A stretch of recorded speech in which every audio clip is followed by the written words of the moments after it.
안녕하세요. 완전 합격 제과제빵 필기 저자 김창석입니다. 이번은 14강 같이 공부하도록 하겠습니다. 자, 페이지는 179페이지 재료 과학편이 되겠습니다. 밀가루 같이 보도록 하겠습니다. 자, 1번 밀가루의 구조. 자, 밀가루는 배아 껍질 배유 부분으로 이루어져 있죠. 배아는 일명 우리가 이제 밀에 싹이 나는 부분이다 라고 이해하시면 되겠고요. 전체 밀의 2에서 3% 정도를 차지하고 지방이 많이 들어있으므로 밀가루를 만들 때는요, 이걸 제거해야 됩니다. 지방이 이제 산패가 쉽게 일어나기 때문이죠. 자, 껍질은요, 전체 밀알의 14%를 차지하고 있습니다. 이 부분에는요, 좋은 영양 성분들과 그리고 단백질들이 많이 들어 있습니다. 또 회분도요. 자, 그러나 여기에 이 껍질 쪽에 들어있는 단백질은 영양학적으로는 좋지만 제빵 적성에는 좋지 않습니다. 그렇게 이해하시면 되겠고요. 자, 배유 부분이 이제 밀의 83%를 차지하고 이 부분이 이제 밀가루를 만드는 주 부분이 되겠습니다. 빵 만들기에 적합한 글리아딘과 글루테닌이 거의 같은 양으로 들어 있습니다. 자, 우리가 빵 과자를 만들 때 빵용 밀가루를 강력분, 과자용 밀가루를 박력분이라고 하죠. 네. 세상의 밀가루는 강력과 박력만 있다고 합니다. 그래서 이 강력과 박력을 섞어서 블렌딩을 해서 중력분, 그 외에 이제 강력과 박력 사이에 여러 가지 밀가루를 제품의 이제 특성에 맞게끔 블렌딩해서 만든다고 하네요. 자, 여러분, 강력분은요, 경춘밀을 가지고 만들고요. 박력분은 연동밀을 가지고 만듭니다. 자, 제분과 제분수를 보도록 하겠습니다. 제분이라고 하는 것은 그 밀가루를 가루로 만드는 거죠. 밀은 이제 쌀보다 이제 경도가 약하기 때문에 처음부터 이 가루로 만들어서 이제 섭취를 하게 되었어요. 여기에서 이제 껍질 부위를 이제 얼마만큼 제거하느냐가 그리 쉬운 문제는 아닌데, 이 껍질 부위를 제거하고 이렇게 가루를 만드는 것을 일반적으로 제분이라고 이야기를 합니다. 자, 뒷부분에 180페이지를 보도록 하죠. 자, 제분 수율은요, 밀을 제분하여 밀가루를 만들 때 밀에 대한 밀가루의 양을 퍼센티지로 나타낸 거예요. 그래서 이제 제분 수율이 낮을수록 제분 수율이 증가할수록 이렇게 나누어서 이야기를 하는데, 제분 수율이 낮을수록 껍질 부위가 적으면서 고급분이 되지만 영양가는 떨어져요. 반대로 제분 수율이 증가하면요, 일반적으로 소화율이 감소하겠습니다. 왜냐하면 이제 제분 수율이 증가하게 되면 껍질 부위가 많아지기 때문이죠. 자, 제분 수율이 증가하면 일반적으로, 즉 껍질 부위가 많아지므로 그러니까 비타민 U와 무기질류가 이제 다량으로 함유하게 되는 거죠. 그리고 이제 밀가루의 사용 목적에 따라 제분 수율이 조정되기도 하고요. 그 다음에 제분 수율이 증가하면 일반적으로 섬유소와 단백질 함량이 증가하게 되겠습니다. 그 다음에 이제 팁에 나와 있는 템퍼링 방법과 이유를 보도록 할까요? 제분하고자 하는 밀에 대한 세 가지 큰 부분이 있지 않습니까? 어떤 부분이냐면 배유, 배아, 껍질 부위. 이 세 부분을 이제 물의 양, 물의 온도, 처리 시간 등의 변화를 주어 파괴된 밀이 잘 분리되도록 하는 겁니다.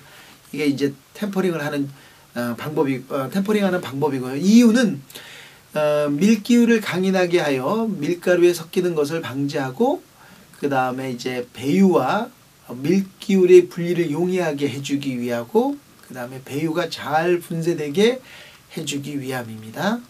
그리고 이제 리듀싱 롤이라는 게 이제 시험에 나온 적이 있는데, 이제 밀 제분 공정 중 이제 정성기라는 게 뭐냐면 이제 채로 치는 거죠.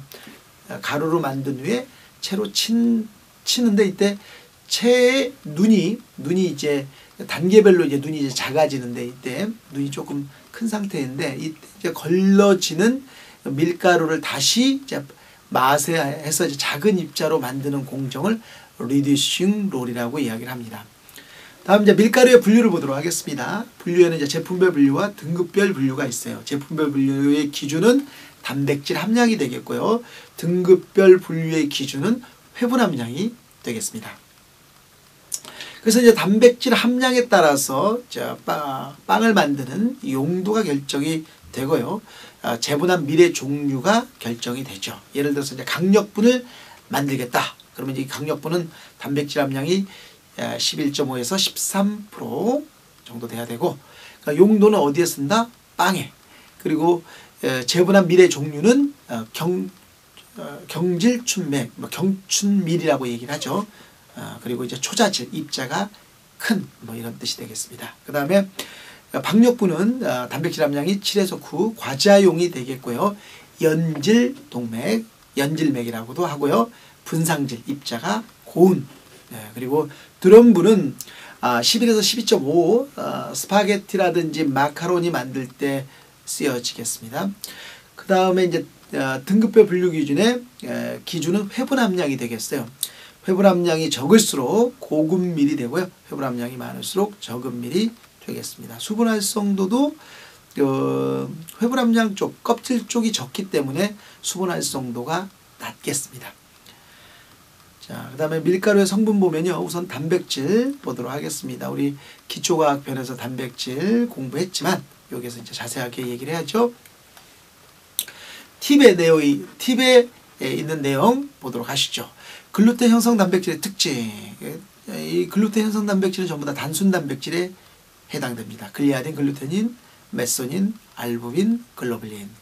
글리아딘은 70%지 알코올에 용해되며 가장 많은 양인 36%를 차지합니다.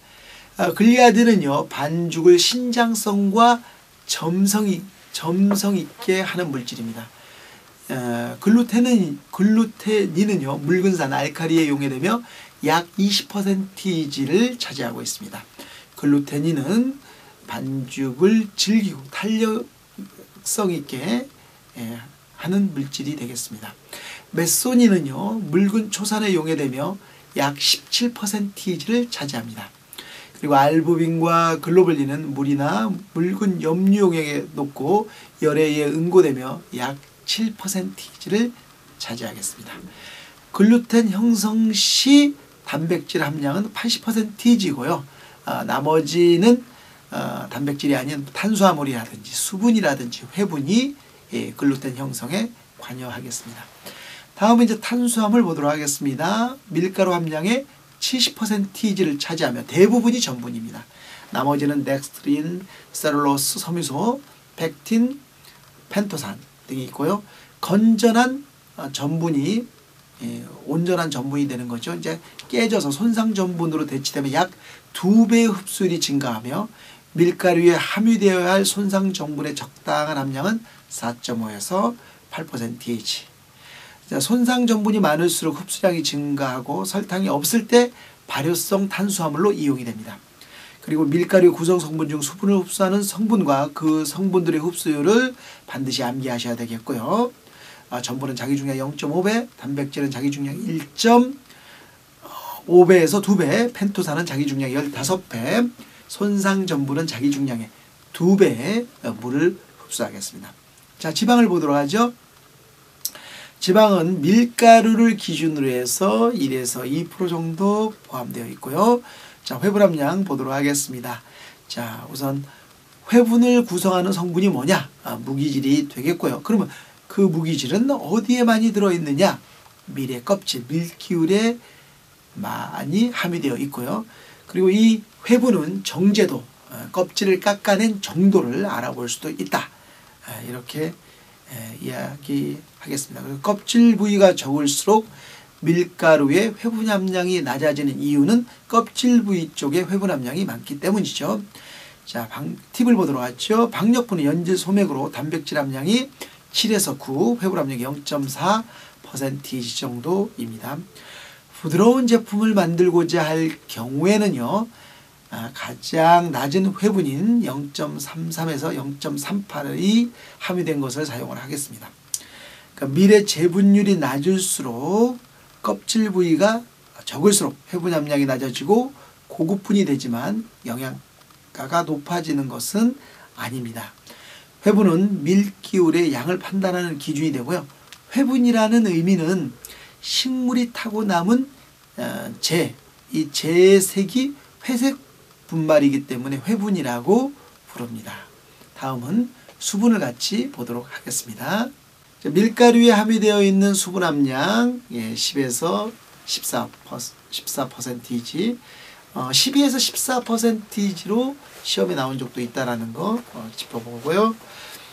밀가루의 수분 함량이 보관에 의해서 1% 감소 시 원래대로 그 상태를 맞추고자 할 때 이제 반죽에 들어가는 그 수분의 양은 1%가 아니라 1.3에서 1.6%로 증가시켜서 사용한다. 이것도 기억해 주시기 바랍니다. 자, 효소 보도록 하죠. 자, 밀가루에는 다양한 효소가 함유되어 있습니다. 그러나 이제 제빵에 중요한 영향을 미치는 효소는 전분을 분해하는 효소 아밀라제와 단백질을 분해하는 효소 프로타제가 있습니다. 다음 장으로 넘어가도록 하죠. 팁에 보면 그 프로타제의 특징을 정리했습니다. 프로타제의 특징 첫 번째, 빵 반죽을 구성하는 글루텐 조직을 연화시킨다. 부드럽게 한다는 뜻이죠. 햄버거 번스, 잉글리시 머핀 반죽에 흐름성을 부여하고자 할 때 사용한다. 반죽을 이렇게 퍼지게 만들어서 팬을 채우게끔, 이때 이제 퍼진다기보다는 이제 흐름성이라고 이야기를 합니다만, 그런 성질을 부여하는 거죠. 그 다음에 빵 반죽을 숙성시키는데 작용을 하죠. 이 숙성이라고 하는 것이 왜 이제 적용이 되냐면, 그 숙성이라고 하는 것은 소화 흡수율이 편하게끔 분해를 시키는 것을 숙성이라고 이야기를 하는 거거든요. 그래서 이제 숙성이라는 단어를 프로타제가 이제 단백질을 분해시키기 때문에 그러하다. 그러니까 너무 많아도 활성도가 지나쳐 글루텐 조직이 끊어져 끈기가 없어진다. 그 형태를 완전히 깨버리는 이때 형태라고 하는 것은 빵의 모양, 그렇죠? 그런 것을 완전히 깨버릴 수도 있다라는 겁니다. 그래서 적정량 사용해야 되겠죠. 자, 밀가루 보관시 주의사항 보도록 할게요. 이제 습도는 55에서 65. 너무 건조한 상태에 보관하게 되면 그 밀가루 속에 들어있는 수분이 어떻게 되겠습니까? 감소하게 되게 되는 거죠. 그 다음에 온도는 18에서 24도가 적당하겠습니다. 밀가루 계량제 보도록 하겠습니다. 자, 먼저 표백제. 갓 빻은 밀가루는요, 내배유 속에 카로티노이드계 색소로 인해 크림색을 띠는데, 이 크림색이 있으면은 빵이 잘 만들어지지 않습니다. 그래서 이것을 탈색하는 재료를 첨가하게 되겠는데, 이때 이제 이러한 재료를 표백제라고 하죠. 과산화벤조일, 그 다음에 산소, 과산화질소, 이산화염소, 염소가스가 되겠습니다. 영양 강화제, 비타민, 무기질 등 밀가루에 부족한 영양소를 보강해주는 물질이 되겠습니다. 비타민과 무기질. 이것은요, 비타민과 무기질 등 밀가루에 부족한 영양소라고 이제 했는데, 이것은 이제 다른 데서, 다른 식품에서 이제 뽑아다가 넣는다는 개념보다는 우리가 이제 밀가루를 재분하면서 자연스럽게 껍질 부위를 걸르다 보면 빠지게 되는 그 비타민과 무기질을 추출해서 집어넣는 방법을 많이 쓰겠습니다. 밀가루 숙성제, 숙성이라고 하는 것은 여기서는 이제 제빵 적성적 관점에서의 숙성이 되겠습니다.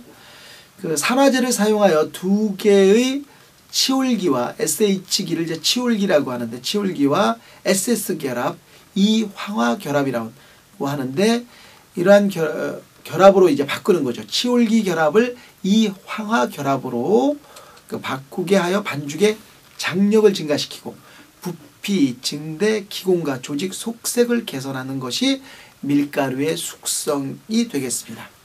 자, 그러한 재료로는요, 불온산 칼륨, 아조디카보나미드, 비타민 C 같이 표백작용 없이 순수한 숙성 재료만 작용하는 재료는 요 세 가지가 되겠습니다.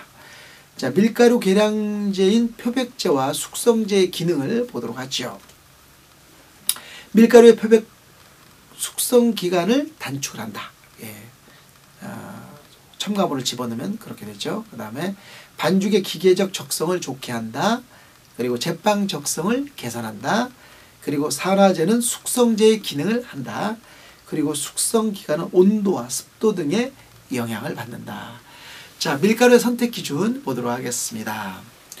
자, 우리가 밀가루를 선택할 때는요, 품질이 안정되어 있을 것, 그리고 2차 가공 내성이 좋을 것, 그리고 흡수량이 많을 것, 그리고 단백질 양이 많고 질이 좋을 것, 그리고 제품 특성을 잘 파악하고 하고 맞는 밀가루의 등급을 선택할 것. 자, 그렇다면 그러한 선택 기준을 왜 적용해야 하는가를 좀 다시 한번 보도록 하겠습니다. 품질이 안정되어 있을 것, 이 품질은 제빵 공정과 빵의 완제품에 영향을 미칩니다. 2차 가공 내성이 좋을 것, 즉 제빵 적성이 좋다는 말이 되겠습니다. 흡수량이 많다는 얘기는요, 빵의 부드러움에 영향을 미친다는 게 되겠고요. 단백질의 양과 질은 빵의 부피에 영향을 미치겠습니다. 그리고 이제 제품 특성을 잘 파악하고 맞는 밀가루의 등급을 선택한다라는 것은 빵의 가격에 영향을 미치는 선택 기준이 되겠습니다. 밀가루 선택 시 고려사항 첫 번째, 단백질의 양과 질, 빵의 부피 결정, 그리고 흡수량, 빵의 부드러움 결정, 회분량, 밀가루의 등급 결정이 되겠습니다. 기타 가루, 제일 먼저 호밀가루 보도록 하죠. 이 호밀은 단백질이 밀가루와 양적인 차이는 없으나 질적인 차이가 있습니다. 그래서 글리아딘과 글루테닌이 밀은 전체 단백질의 90%를 차지하는 데 반해서 호밀 같은 경우에는 25%를 차지해요. 그래서 이제 호밀 같은 경우에는 탄력성과 신장성이 나쁘기 때문에 밀가루와 섞어서 사용을 해야 되겠습니다. 호밀가루의 특징 볼까요? 호밀가루의 특징을 보면 글루텐 형성 단백질이 밀가루보다 적고요. 펜토산 함량이 높아서 반죽을 끈적거리게 하고 글루텐의 탄력성을 약화시킵니다. 그리고 이제 호밀가루에는 이제 칼슘과 인이 풍부하고 영양가도 높습니다. 네 번째 보면 호밀빵을 만들 때 산화된 발효종이나 샤워종을 사용하면 팩틴이 녹아서 오븐 스프링이 더 좋아지는 그런 결과를 얻을 수 있습니다. 재분율에 따라서 호밀색이 백색, 중간색, 흑색 호밀가루로 분류되며 호밀가루 중에 흑색 호밀가루의 회분 함량이 가장 많이 함유되어 있습니다. 호밀분의 지방 함량이 높으면 저장성이 나쁩니다. 자, 활성 밀글루텐 보도록 하겠습니다. 이 밀가루의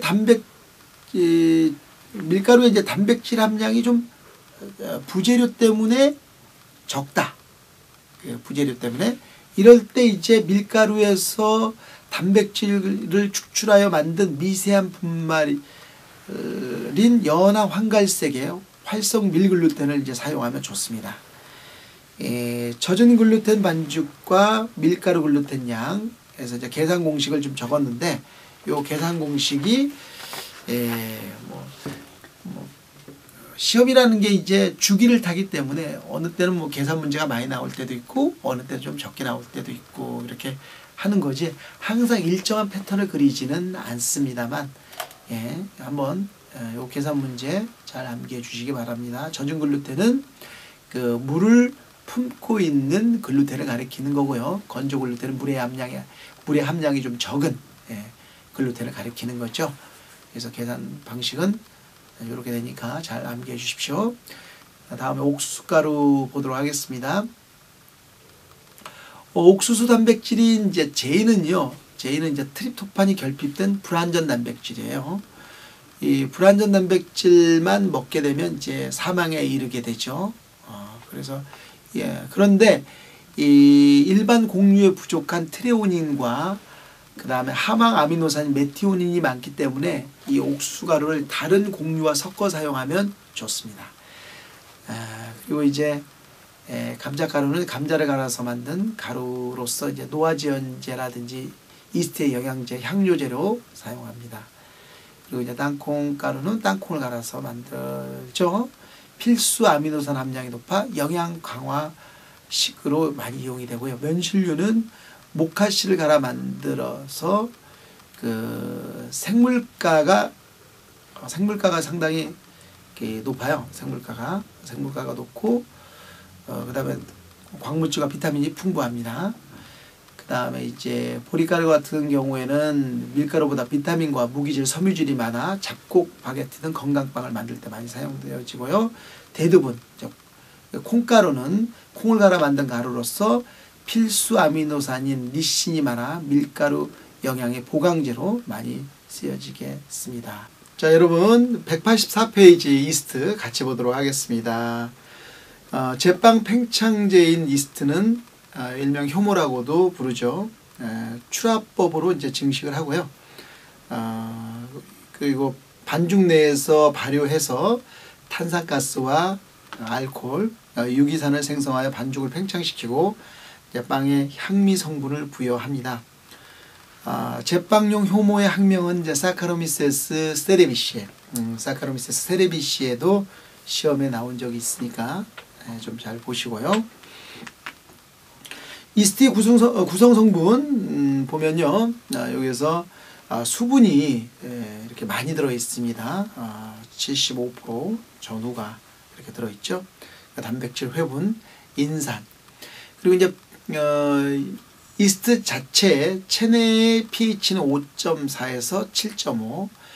체내의 pH가 이러하니 일반적으로 이스트는 4에서 6 정도에서 잘 생육을 합니다. 자, 이스트의 종류 보도록 하겠습니다. 이스트는 이제 생이스트, 활성 건조 효모 이렇게 크게 나누어질 수 있는데 이것은 이제 그 고용분과 수분의 함량이 되겠습니다. 생이스트 같은 경우에는 일명 이제 압착 효모라고도 부르고요. 고용분이 30에서 35%, 수분 함량이 70에서 75% 정도 되겠습니다. 이 사용을 할 때는요, 30도 정도의 그 물에다가 물인데 이 물이 생이스트 기준의 한 4~5배의 양, 그런 양에다가 이제 생이스트를 풀어주고 용해시켜서 사용을 하면 훨씬 더 균질화, 밀가루 사이사이에 그 효모균류를 이렇게 분산시킬 수 있겠습니다. 다음 활성건조 효모 보도록 하겠습니다. 활성건조 효모는요, 70% 이상인 생이스트의 수분을, 체내의 수분이죠. 체내의 수분을 7.5에서 9% 정도로 건조시키는 것입니다. 생이스트를 대체해서 활성 건조효모로 이제 사용할 경우 생이스트의 한 40에서 50% 정도 사용하시면 되겠습니다. 이 사용 방법이죠. 수화 방법. 우선 40에서 45도. 이 생이스트와는 좀 온도가 다르죠. 좀 더 높고요. 물을 이제 이스트 양 기준으로 4~5배 요건 같고요. 그 다음에 용해시킨 후 5분에서 10분간 이제 수화를 시킨 후에 사용을 합니다. 이거 좀 불편하죠. 5분에서 10분간 놔뒀다가 써야 되니까. 그래서 밀가루에 직접 사용할 수 있는 인스턴트 드라이스트, 그런 이제 형태의 타입도 있습니다. 수화를 시켜 사용할 때는요, 설탕을 5% 미만을 넣어 수화시키면 발효력이 증가가 되고요. 이 활성 건조 효모의 장점은 이제 균일성, 편리성, 정확성, 경제성, 저장성 등이 있겠습니다. 이스트에 들어있는 효소, 제가 이제 효소편에서 말씀을 드렸죠. 아무래도 좀 이 다양한 효소가 있고 또 다양한 그 기능을 하는 효소에 대한 전반적인 문제보다는 우리 이제 빵에 만들 때 작용하는 그 이스트에 들어있는 효소라든지 밀가루에 들어있는 효소, 그리고 이 빵을 우리가 인간이 먹는 게 아니겠습니까? 그러면 인간의 체내에 들어있는 소화기관 내에 그 들어있는 그 효소 요 정도 선에서 공부를 하고 암기를 하시면 되겠죠.